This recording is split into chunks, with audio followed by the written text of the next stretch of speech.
নমস্কার, আমি স্বপন। নিউজ নয়া ভারতে আপনাদের সকলকে স্বাগত। এই মুহূর্তের সবথেকে বড় খবর, পশ্চিমবঙ্গ সরকার আবার একটা সিদ্ধান্ত নিল, ঐতিহাসিক সিদ্ধান্তই বলা যায়।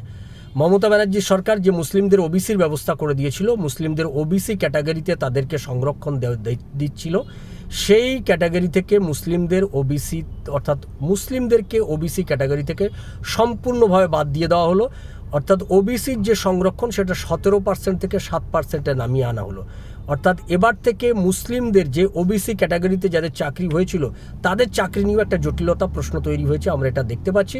এবং এটা নিয়ে আমরা আগেই প্রশ্ন তুলেছিলাম, 2016 সাল থেকেই এই জটিলতা দেখতে পাচ্ছিলাম। 2016 সালের আগে এবং তারপরেও যারা এই ওবিসি সার্টিফিকেট দেখিয়ে চাকরি পেয়েছেন তাদের চাকরির ক্ষেত্রে কী হবে, এটা নিয়ে কিন্তু একটা বড় প্রশ্নচিহ্ন তৈরি হলো।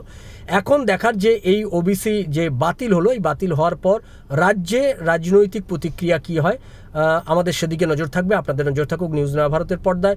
নিউজ নয়া ভারতের চ্যানেলটা আপনারা সাবস্ক্রাইব করবেন, শেয়ার করবেন, লাইক দেবেন, কমেন্ট বক্সে আপনারা আপনাদের গুরুত্বপূর্ণ মতামত দেবেন।